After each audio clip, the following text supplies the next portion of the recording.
Hello everyone, welcome to this lecture of inclusion exclusion. And in this lecture, we will see how the inclusion exclusion problems can be solved in code forces. And we will see that what different types of problems are there, right? And we will also see that why is code required, right? So that's the most important part, that why will actually be a whole lot of coding, a whole lot of bit manipulation be required in inclusion exclusion. Cool. So let me start with a very simple revision. You all must have gone through discrete mathematics or simple mathematics, and we know we have set theory, right? Cool. So we know there is set theory, and in set theory we know we have some sets, right? So set contains some elements in them. So let's say I have a set A with some numbers in it, and let me just give some random numbers to it. Cool. I have a set B. Let me again give some very random numbers to this.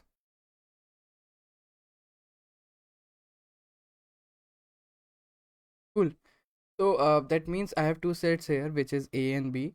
And as the name suggests, inclusion and exclusion. That means I have to include few of the things, and I have to then exclude few of the things. Right. So I'm taking a very simple example of two sets, right? And it's just a quick revision, guys. And then we will keep on increasing the number of sets and see how actually it works. Okay, and then we'll look at some very nice examples and then we'll code them. Cool. So if I want to find out what is A union B, that means tell me the number of okay, not the number of elements. Let's take this set. Okay, the sets which are in both A and B, the numbers which are in both A and B. Then how do I find this? So we all know this. It is equal to A. I'm just writing the set names plus B minus A intersection B, right? So what does this mean? How does this work? We all know that. We all know this. It's very simple. So let's say this is set A, this is set B.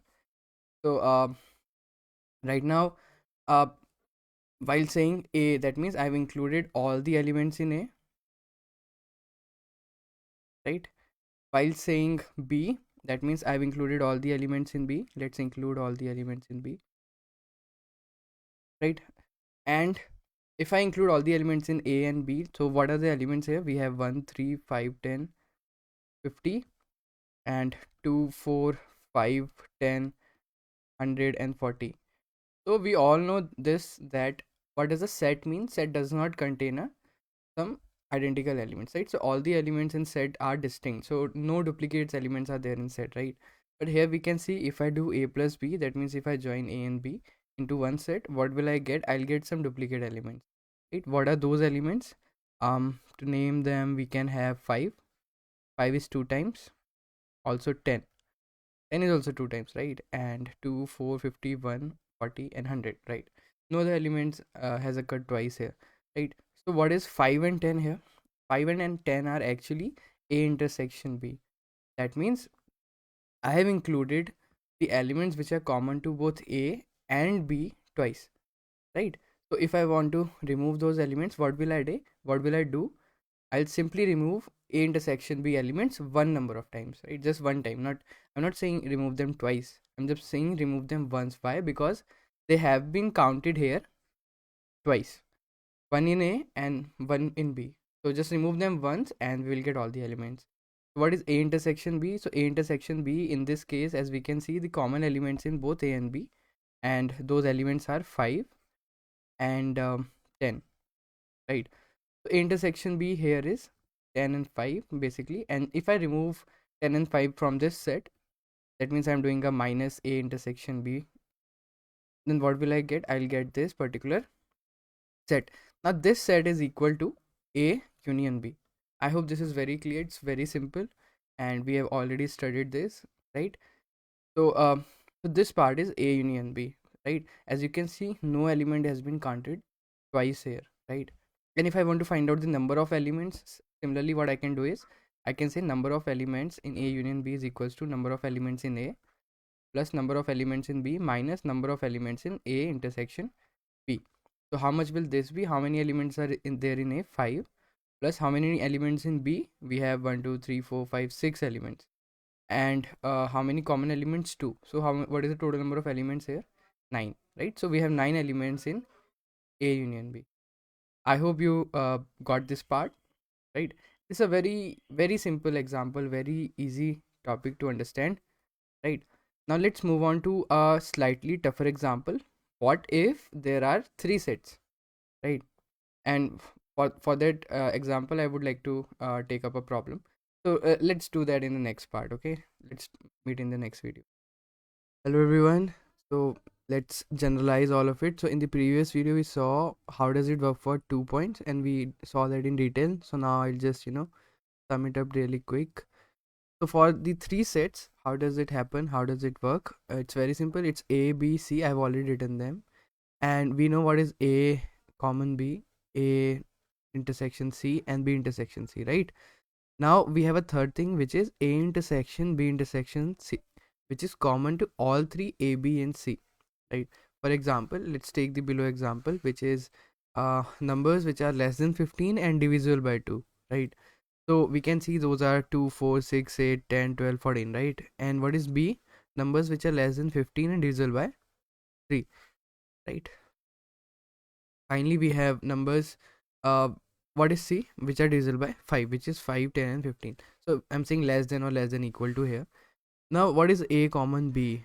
Right. So what is A in this case? Divisible by 2, and B is divisible by 3. Right. So can we say that A common B is nothing but which are divisible by 6? Right. Because those would be repeating, right? Because the ones which are divisible by 6 are also divisible by 2 and 3. So we have 6 and 12 here. For AC we have 10. Why? Because 2 and 5 their LCM is 10. And for B and C we have 15. Those which are divisible by 15. What about which are divisible by all three, A, B, and C? We have null, right? So this might be a common knowledge to all of us, that how do we calculate this? How do we calculate in A union B union C? Very simple, right? Which is, we say, okay, we include A, we include B, we include C. Now we don't include A common B, A intersection C, and B intersection C, right? And then what we realize is that there's a certain part which we have actually not included, right? Which got included 3 times in ABC and got subtracted 3 times in A B, AC, and BC, right? So we'll include it again. So to understand this, let's keep on adding things here, right? So if I'm including A, that means I'm doing a +1 here.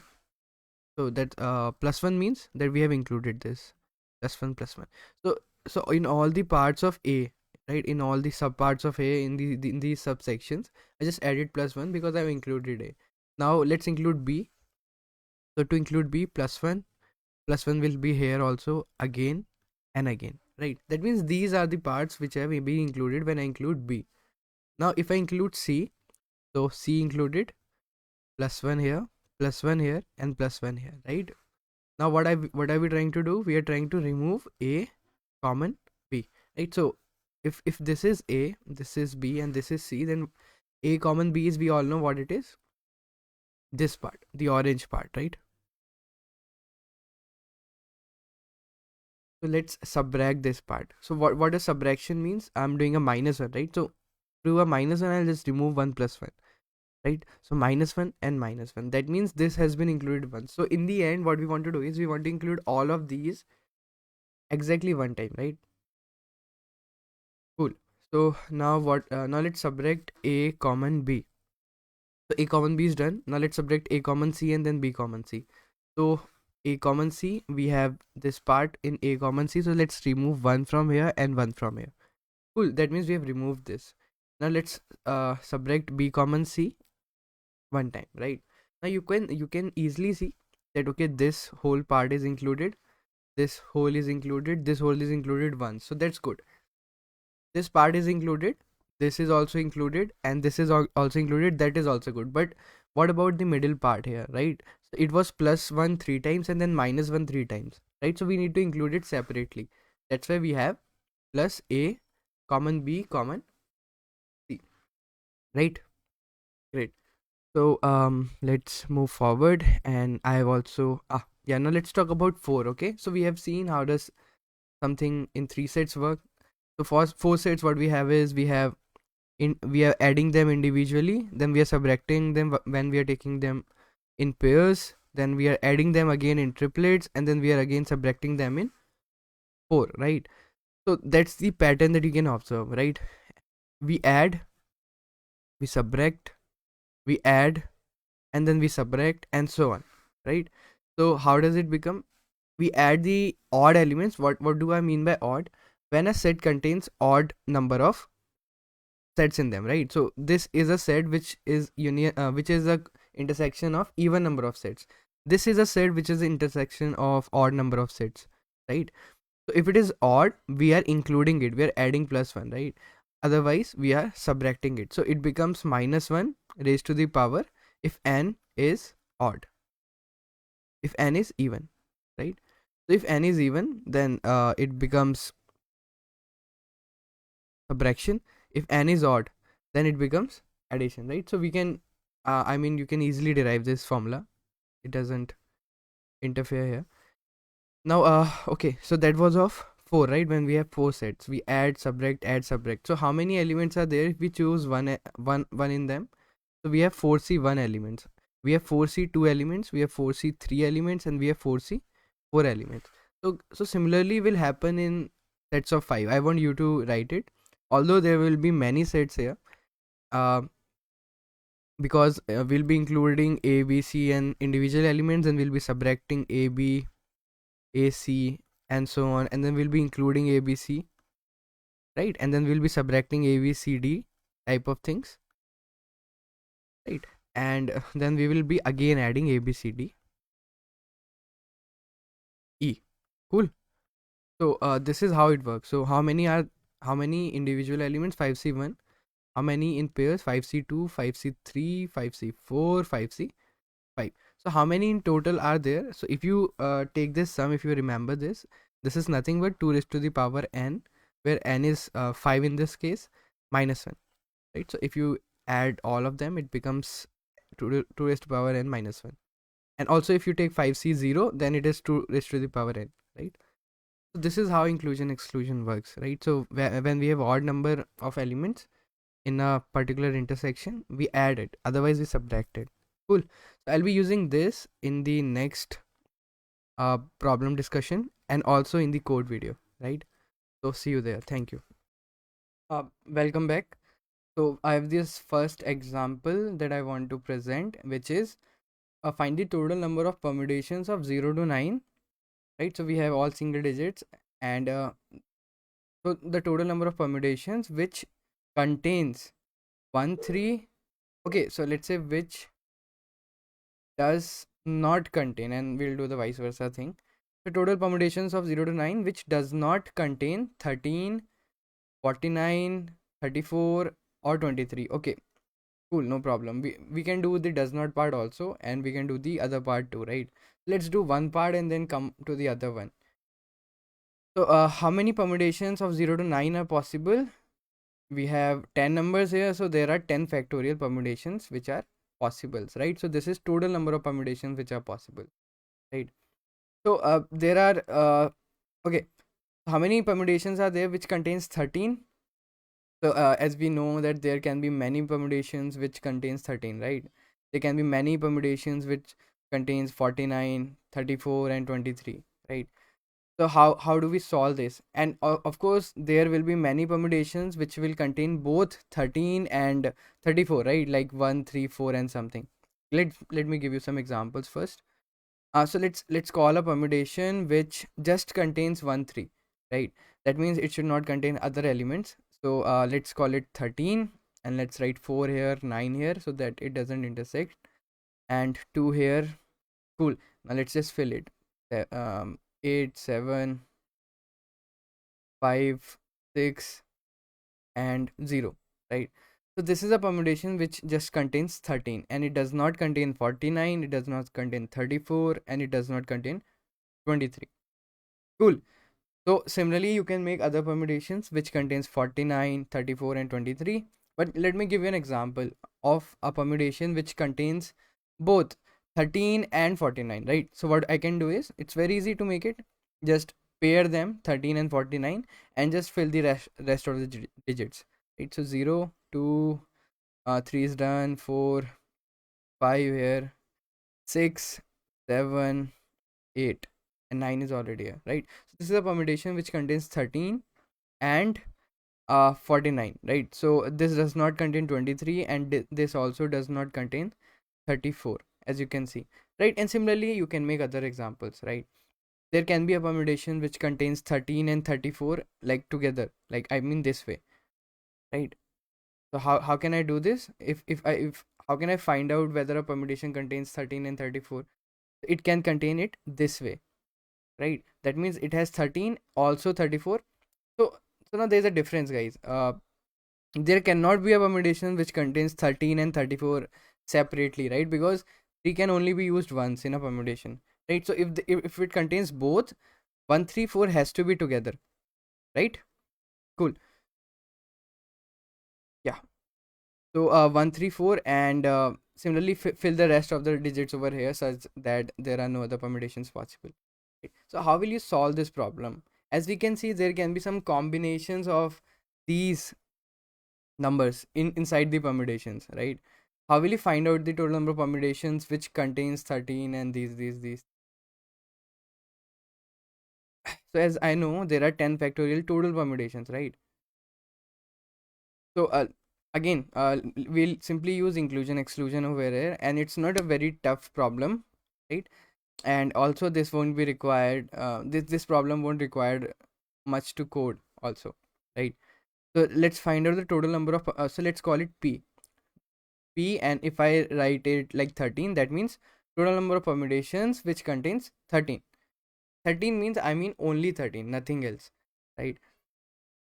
And then we can find out the total number of permutations which contains 49, permutations which contains 34, permutations which contain 23, right? And so on, right? So so how many total number of permutations are possible which contains all these elements? We can say 13 plus 49 plus 34 plus 23, right? That means all the permutations which have been included till now are which contains 13, but I'm not sure about others, whether it may or may not contain 49, 34 and 23 in it. If I include P49, that means it contains 49, but we are not sure about whether it contains 34, 23 and 13 with it or not, and so on, right? So this is the individual contributions of these elements, right? Now let's subtract the double part of it. That means let's find out the permutations which contains um 13 and 49 in them, right? So let's subtract p13 and 49 with this. Let's subtract p13 and 34 with this, subtract p13 and 23 with this, subtract p49 and 34 with this, p49 23 and p34 23. I hope you're getting the major point here, right? And how will you figure out that what is the total number of elements here? Okay, we'll do that later. Now after this, what we'll do is we'll need to add them individually, right? That means permutations which contains 13 as well as 49 as well as 34, plus permutations which contains 13 as well as 49 as well as 23, right? And how will we find this out? What are the total number of these permutations? I'll tell you, we'll figure that out. And the second one can be p13, 34 and 23, right? And the next one can be p49, 34 and 23. Cool. And the last one is simply subtract which contains all four of them if possible, right? So how do we do this? How do we figure this out? How can we calculate what the total number of elements? It's very simple, right? It's normal combinatorics, which is how many permutations are there from 0 to n which contains 13 in them. So what you can do is just pair up 13 together, and what we have is we have other how many elements are left. If I pair up, so other 8 elements are left, right? Which is 0 1 2, okay, no 1, yeah, no 1 but 2 3 4 5 6 7 8 and 9. right? That means if I pair this up, if I find out all the permutations of these numbers, that means in all the permutations of these numbers, how many numbers are there now? We have only 9 numbers, right? Because we have taken two numbers as one, because we are kind of grouping them, right? So in all the permutations 1 and 3 will be together. So total 9 factorial permutations are possible. 9 factorial possible, 9 factorial possible, 9 factorial for this, and 9 factorial for this. Similarly, how many are there possible for 13 and 49? Just pair 13 and 49 together, right? So if you pair 13 and 49 together, we have the rest of the remaining numbers, which are 0, 2, 5, 6, 7, 8. So how many total numbers are here? 1, 2, 3, 4, 5, 6, 7, 8. Right? So I have total 8 elements in this. And if I permute these 8 elements, what I'll get is I'll get 8 factorial permutations. In all those 8 factorial permutations, 13 will be together and 49 will be together. That means I've got all the permutations where 13 and 49 are together, right? And similarly, we can find out for this. Similarly, for 3, we can pair them together. So in this case, what we'll have is we'll have 1, 3, 4, and 9 together, right? Then only it is possible, na? 13 with 34 with 49. Right, so we'll just bind them together, write all the other numbers, which is 0, 2, 5, 6, 7, 8, right? So how many are there now? This will be counted as 1, 2, 3, 4, 5, 6, 7. So 7 factorial such permutations are possible. Cool. Similarly, you can find out for others and do your total, right? So I hope you understand how inclusion exclusion helps us in solving these types of problems. You can take example of 3 of them, 4 of them, or 5 of them. You already know how it works for n of them, right? Take individuals, subtract pairs, take triplets, subtract in 4s, add in 5s, subtract in 6, and so on. It will keep on going till n, right? Okay, now let's come on to another example, and this is the example which we can code, right? Because um, right now I'm taking very less numbers, which are 500 and just 4 here. But when we'll code, we'll take very big constants, right? So those constants will not be so easy to be solved using uh, hands, right? We'll have to code them. So the next problem that I took is it's a very again famous problem, which is find the total, okay, total numbers which are less than 500 and divisible by the first 4 prime numbers. So I just want to find out the total numbers which are less than 500 and divisible by the first 4 prime numbers. How can I do this? So what are the first 4 prime numbers first of all, right? So let's call prime numbers as P, and the first 4 prime numbers are 2, 3, 5, 7, right? So how many again I'm taking example of 4. Okay, let's burn it down to 3 for simplicity, right? So total number of numbers which are less than 500 and divisible by first 3 primes, right? We can also do it for 4. It's very easy now. uh okay, so what we'll do is we'll divide it into individual sets, right? So set A contains, or let's say n2, that means numbers which are divisible by 2 but less than 500. So how many of them are there? Right now I'm not including 0, okay? So let's call them natural numbers, right? So how many are there? So very simple, it's 500 by 2. So there are 250 such numbers. What is n by 3? That means 500 by 3. That means uh if I divide 500 by 3, what will I get? I'll get 1, 6, and 6 again, right? So there are 166 166 numbers which are divisible by 3 and less than 500. Cool. And n by 5, which will be 500 by 5. And so here I have 100. So 100 numbers are there which are less than 500 and divisible by 5. I hope this is very clear.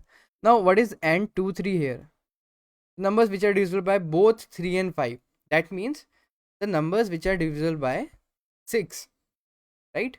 So if the numbers are divisible by 2 also and 3 also, that means the numbers are divisible by 2 into 3, 6, right? Because 2 and 3 does not have anything, means they are co-prime, right? So if I want to find their LCM, the least common multiple of 2, 3, and it will be 6, right? So how many numbers are divisible by 2, 3, which is 6, which is equals to n6, which is equals to 500 by 6, right? And this will be Okay, 8 and 20 will give me 3, right? I think 83 is correct. Yeah. So what is n25? It is nothing but n10, right? Which is nothing but 500 by 10, which is 50. And the final one is n35, which is n15, which is 500 by 15, which is 3 and 3, right? Cool. Now finally what we need is we need all which are divisible by 2, 3 and 5. So this is nothing but LCM of 2, 3 and 5, which is 2 into 3 and 5, which is 30. Cool. So how many of them are divisible by 30 and less than 500? So we have 50 by 3, and this gives me 1 and 8. Cool. Now we have all these numbers, right? And I want to find out the total number of elements which are less than 500 and divisible by just first 3 primes. So I cannot add all. I can take individually. That means 250 plus 166 plus 100, because they're individuals. Now subtract 83, 50, 33, and then finally add 18, right? So this is nothing but inclusion exclusion for 3. Taking individuals, subtracting evens, and then again taking odds. Cool. So this was an example of 3, right? What if the constraints were let's say 10 to the power 18 instead of 500, and let's say 10, that they were 10, find that how many numbers are less than 10 to the power 18, which is divisible by first 10 prime numbers. How would you do that? So that would become a very tricky for us to solve, right? Because we have to make 2 to the power 10 different combinations, as I already explained, right? Individual prime numbers, then we'll take them twice, and then we'll twice and enforce and so on. So this is not very feasible by doing it by hands, right? So I just want to give you this example so that we can code this out, right? And in the next tutorial I'll just code this particular example, which is we'll take how many elements are less than this, which are divisible the first 10 prime numbers. Cool. So thank you everyone, and see you in the next part, right? Welcome everyone, and in this part what we'll do is we'll try and code this problem that we discussed, and we discussed it for just first 3 primes and 500, right, as a number n. But now what we'll do is we'll try and code this problem for some n which we'll fill out, and let's call it, okay, let's take this as an input then, right? And let's take the first 10 prime numbers, right? So I'm just taking them, and then we'll discuss how do we code this out, how do we make individual elements out of them and take their LCMs, right? So it's not necessarily they'll be primes. You can take any of those numbers, right? But do remember, when you are considering their LCMs, right, then you will have to divide by their GCDs. Okay, so just remember this part. I'm just taking primes so that in LCM I just multiply all of them and not divide anything in their denominators to find the LCM, right? So what are the first primes? 2, 3, 5, 7, 11, 13, 17. I don't know, my calculations have become very weak after I've completed my bachelor's, right? Because code does everything, right? So I've stopped using my mind. Yeah. So these are the primes. The first 8 primes, right? So we want to take 10, let's take 10. So 23 is a prime number according to me, and 29 is a prime number then, right? Correct. Right. So what I need to do is I have to make all types of sets now, right? So how do I make all types of sets? We have already gone through the bit manipulation section. If not, there's a bit manipulation section in this course. You can go through it, right? So how do I make all the sets? Let's say if I have 3 numbers A, B and C, and I want to make all possible sets of these 3, then what do I do? Just quickly going through it. Set 0 means not including element. Okay, let's write binary of 0, right? So I have 3 elements, that means I'll start from 0 and go to 2 to the power 3 minus 1, right? So how many elements are there from 0 to 7 included? We have total 8 elements, right? So these 8 elements are actually the number of sets we can make from A, B and C. So I have 0, 1, 2, 3, 4, 5, 6 and 7, right? So let's write the binary. 0's binary is 0, this is 1's binary, 2's binary, 3's binary, 4, 5, 6 and 7, right? That means at the time when we have 1, we'll simply consider that element, right? So in 0's binary there is no 1, that means it's an empty set. Here we consider C, here we consider B, here we consider B and C, right? Because B and C, right? B and C. I hope you're getting this.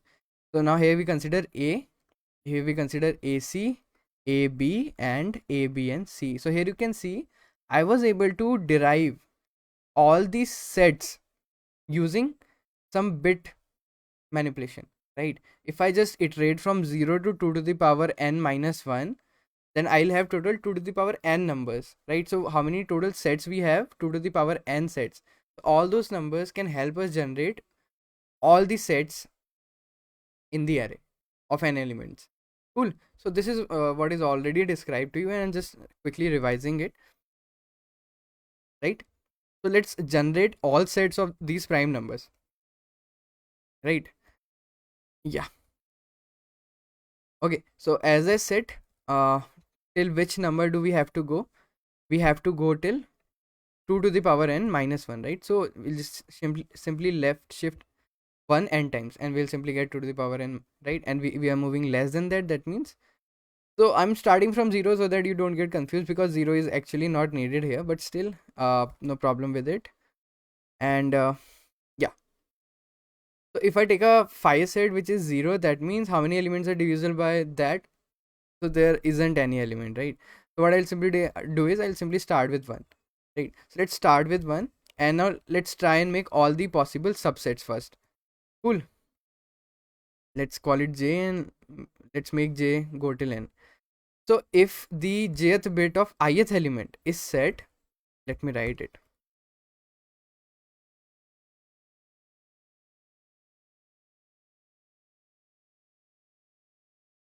Then included, right? That's what we did, right? So how will I check if the jth bit of ith element is set or not?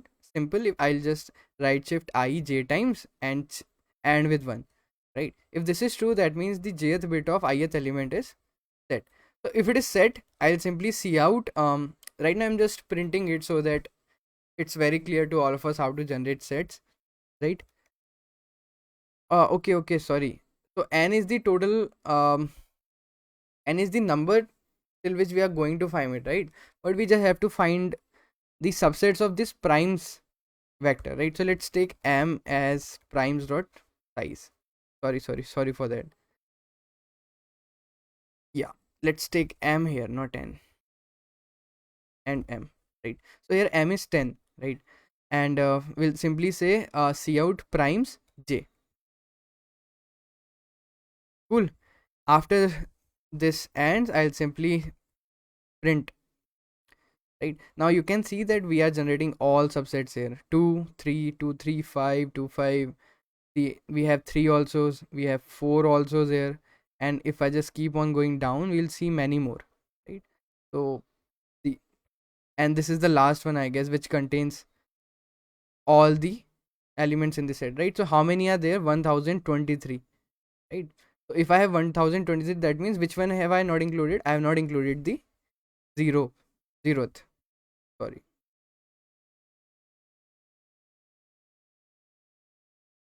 Yeah, cool guys. So okay, I think I just changed my, yeah, now it's fine. Okay, so this way we can just generate all the possible subsets of m length. Now what I need to do is, instead of printing them, I just have to find their LCMs, right? So let's make an integer called LCM. Let's make it equal to 1. And whenever I'm finding any number, right, whenever I get a number, what will I do? Let me, yeah, cool. So whenever I'm including a number in my set, let's just multiply them, because I've considered only prime numbers, right? I don't have to divide it. What I'll say is, I'll say LCM into equals to this primes j, right? So if that bit is set, that means include that prime number. If include means just multiply it into the LCM, right? And now what we'll do is we'll have a final answer, right? That means how many of them were actually included. How many so how do I do this? It's very simple. If the if the number of okay, just give me, sorry for that. Yeah. So now what we have to see is that if the number of elements included were even, then subtract them, or if they were odd, add them, right? So there's this function, we all know about this, which is built-in pop count, right? So yeah, built-in pop count, right? What does this do? I'll just pass I into it, and this will tell me what is the total number of set bits in I, right? So if the number of set bits in I is even, that means if it is divisible by 2, then simply exclude it, right? What to exclude? N by LCM, right? So what is n? N is the number we'll provide. Let's provide a very big number right now. What is LCM? Which is nothing but the multiplications of all the primes. And why am I subtracting? Because that's an even set which contains even number of primes, and otherwise I'll simply add it into my LCM, the odd primes. Cool. And after this is done, there is nothing much left, so we'll just see out answer, right? So there are these many numbers which are divisible by the first 10 primes, which are less than this particular n, right? So let's write 100, and let's check if it works or not. 84, and if I do 10, right? So there are total 9 numbers which are divisible by the first 10 primes. What is the number which is left? It is 1. 1 is not divisible by any of these, right? Till 10. So I hope this code is very clear to you all. We didn't do much. We just calculated all the subsets, and while calculating the subset, we just checked that we just found out the LCM. So if the number of elements in the set was even, subtract them, because that's what we noticed, right? Yeah, that's what we noticed. If it's even, subtract them. If it's odd, add them, and so on, right? So as we can see here, m is 10, right? What if m was more, right? What if 31 was also here? That means m was equal to 11. So this particular code would work according to the 11 subsets. So it will generate all possible subsets of these 11 prime numbers and add and subtract accordingly, right? So this is where computers help us, right? And so what is the complexity of the code? So this particular for loop goes till 2 to the power m, which is the number of primes.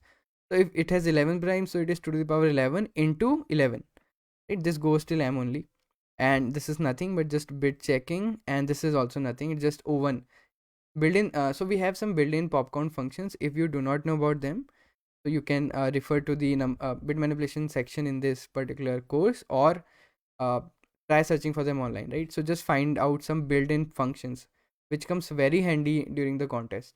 Otherwise you'll have to make another function, pass an integer to it, check the number of bits set in it, right? Just move ahead and find some interesting built-in functions in C++. Cool. So that's it, guys. In the next part, I hope you understood how does inclusion exclusion work, right? So next part will be a little advanced, in which I'll be explaining what is Mobius function in number theory, which is also used for inclusion exclusion, but that's very advanced, right? So just get your hands on this, practice few problems regarding inclusion exclusion, and then move ahead. Thank you.